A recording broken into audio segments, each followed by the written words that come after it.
There's something fascinating about Amy Farrah Fowler, and part of that fascination for me comes from the fact that she is so multi-layered. At first, she can actually be difficult to like for many people, including myself for the longest time, but today I'm going to share with you my love for this character and try and pinpoint where exactly this love comes from. This video essay comes in response to the poll I recently posted on my channel, but rest assured, more character analyses are on the way for The Big Bang Theory, as well as characters and concepts from a wide range of shows and films. So back to Amy. The reason many people struggle with her at first is because Amy is one of the few characters who is both deeply intelligent and deeply emotional, and those two things don't always present in familiar ways. Amy lives in this strange overlap between clinical intelligence and emotional hunger. She understands the mechanics of the brain, but she herself is desperate to be understood by other people. That's what makes her so dynamic. Her intelligence creates distance, but her empathy creates longing, and the tension between those two things is what makes her so psychologically rich. She can be awkward, analytical, and strangely formal, but then suddenly she reveals this silly, playful side, the side that wants sleepovers, gossip, pillow fights, tiaras, and goofy friendship rituals. A lot of people think she is cold, but that's far from true. Amy is just someone who learned how to survive through the cold, and that's why the longer you watch her, the more her patience, especially towards Sheldon, begins to feel extraordinary. Her patience is a form of emotional endurance. She sees someone emotionally inaccessible, and instead of demanding instant reciprocity, she allows space for growth. She waits, but not passively. She actively helps create the emotional conditions in which Sheldon can become more fulfilled. That kind of patience only comes from someone who understands loneliness, and Amy might understand loneliness better than anyone. What makes Amy so moving is that even after she forms a friendship group, she carries the memories of isolation with her. Before she makes these connections, Amy has no one, no friends, and no romantic history. That kind of prolonged loneliness changes a person. I've explained in a previous video that Raj is also characterized by loneliness, but the difference is Raj had Howard to cling to and to rely on before he met the others, but Amy had no one. The solitude from which she emerges makes affection feel fragile. It turns connection into something you fear losing the moment you finally receive it. That's why Amy's emotional intensity makes so much sense, despite her relative lack of emotion when she is first introduced to us. Many have speculated that the writers reformulated, suddenly deciding to give an emotionless character emotion. This might be true to an extent, but from an in-world perspective, it's not that Amy fundamentally changed, it's more that she hid her emotion previously because of the place of loneliness from which she originates. Her later attachment to Penny, her investment in Sheldon,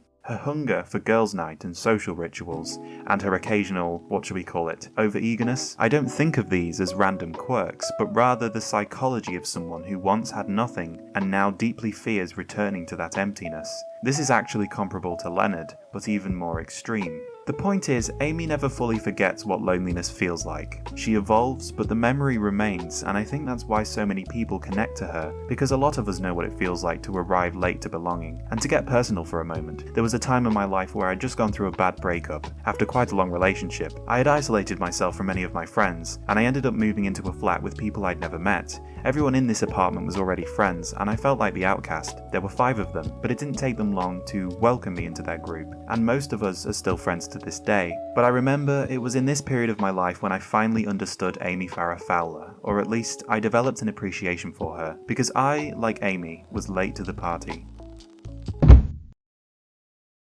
Amy's loneliness clearly begins long before adulthood. It begins at home. Her relationship with her parents is one of the psychological keys to understanding who she becomes. Her mother is intensely controlling, to the point where it often crosses into emotional abuse. Amy's childhood is filled with stories of restriction and a form of neglect and deprivation. She is not allowed to do normal child things, including playing with other children. She is constantly taught that harmless experiences are dangerous and morally wrong. In short, she is never allowed to have fun. The show repeatedly uses the sad stories from her childhood for comedy, like not being allowed to watch Grease because it might make her join a gang, or being told puzzles were like having thousands of friends. The reason this humour works is because it is absurd, but when you take away the laugh track and when you pause for a moment, it's actually quite devastating. Amy was raised in an environment where spontaneity was treated as a threat.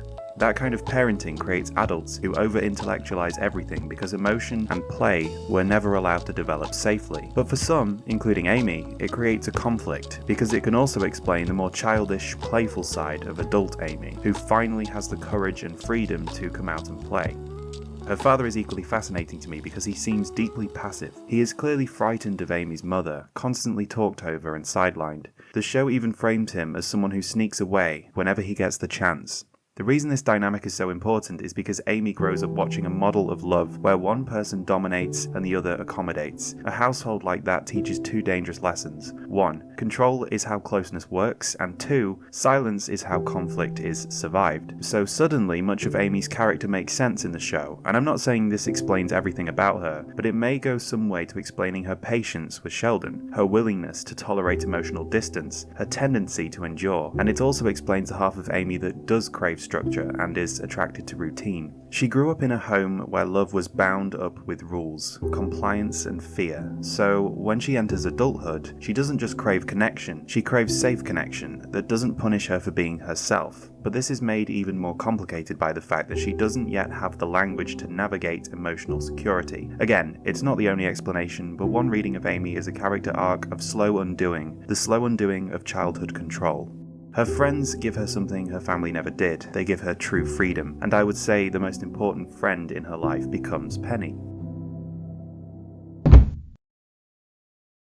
Her relationship with Penny is one of the most emotionally meaningful dynamics in the show. On the surface, it's opposites, the socially fluent extrovert and the emotionally starved neuroscientist. But I think it's more than that. I think they are healing each other, and they don't judge each other. They love and respect one another for their differences. Penny gives Amy access to spontaneity and social rituals she never got to experience before. For Amy, Penny represents a world she was always excluded from. And what does Amy give Penny in return? In a word, depth. She brings colour and intrigue, and of course science, into Penny's life. Amy, along with Bernadette, is a representative of female-led science, which Penny had not previously been exposed to, and I think this makes it slightly more accessible to Penny, because up to this point, she largely associated education and academic intelligence with men, and so you can see the true value of Amy as an addition to Penny's life. Amy's affection towards Penny carries a layer of fascination and even attraction. There's a sexual fluidity there that makes Amy feel even more honest to me. Her admiration isn't purely platonic, and I actually think that complexity makes their friendship more interesting, if not more beautiful. And despite this, Amy still shows up as a genuine friend. And Amy sees Penny as a lot more than the pretty girl next door role the world often puts her in. She takes Penny seriously, she intellectualizes her and values her mind. They help each other become fuller versions of themselves. Their relationship is symbiotic and beautiful. One of the most interesting readings of Amy is her bisexuality, which has been debated, but at the very least, there is a clear fluidity in her attraction and desire, and either way, I think it's evident that Amy is exploring her sexuality, which speaks to something bigger to me, because Amy is really just exploring herself at large, in ways she has never been able to before. What makes this compelling isn't simply who she is attracted to, though, it's how attraction functions for her on a psychological level. Amy is drawn to intelligence, emotional safety, admiration, and fascination. Her connection to Penny shows that for her, physical and emotional attraction can coexist in a friendship. And her relationship with Sheldon shows intimacy for her is never just physical, it's also intellectual, ritualistic, emotional, and existential even. And these are all forms of attraction that surprisingly few shows, especially sitcoms, dare to explore. They are important and underrepresented. Amy's desires are never simple and fully decided because Amy herself is never simple and fully decided. Her sexuality reflects the same internal duality that defines the rest of her: science and feeling, logic and yearning, control and release. Amy is exploring a part of her that would commonly be explored in adolescence or young adulthood, but she never had the freedom to explore those things in her life before the events of the show, and I always find it fascinating to watch someone explore themselves in these ways later in life, because it's not talked about very often, but there's nothing wrong with exploring your interests, beliefs, and even desires later in life.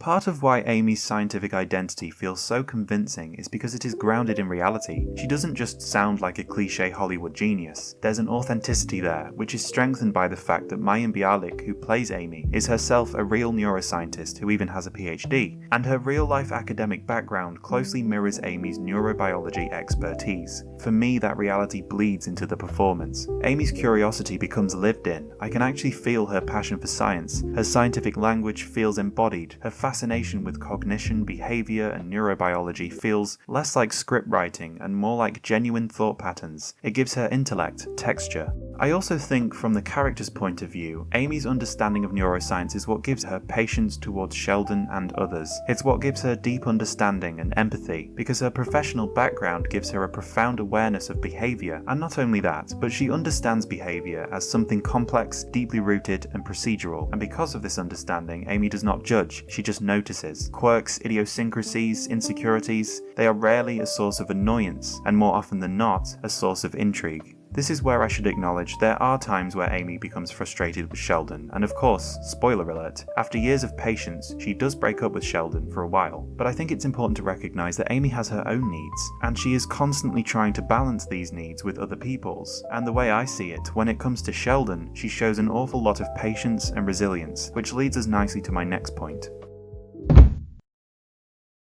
Amy and Sheldon's relationship is one of the most psychologically satisfying in sitcom history, and I realise that's a strong statement, and you know what, it's fine if you disagree. To me, neither of them fixes the other completely. They do expand each other though. Amy teaches Sheldon emotional language and gently introduces him to empathy and social rules. Their relationship matters because it validates a truth many people rarely see represented. Sometimes love begins with nothing more than shared logic, rituals, and safety, contrary to the fast-paced, suave romance we see so often in TV and film. What makes them beautiful is that they are both learning humanity from opposite directions. It is my opinion that no one else could have navigated the complexities of Sheldon Cooper in a healthy way, without coercing him into something that was not right for him. I personally find it hard, as many people do, when Sheldon starts to develop as a character, but I've realised that only through Amy does Sheldon's development unfold with any level of dignity. Amy's precise combination of intelligence and strength, of patience and empathy, makes her the only character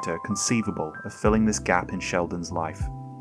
I always forget this small detail, but Amy plays the harp. I don't know about you, but I actually struggle to think of someone in my life who plays the harp. I know lots of pianists and even flautists. I play the guitar myself, but I don't know many harpists. But from what I do know, the harp is a tricky instrument to master. Could it be that the harp is a symbol for Sheldon, and her mastering the harp, an instrument notoriously difficult to learn, is a metaphor for her learning how to connect with Sheldon? Maybe this is a stretch, and it's really just me thinking out loud, but I don't have another explanation for them writing in such a unique and unusual detail. It might not be canon, but I like to think of Amy's harp playing as a metaphor for Shamy.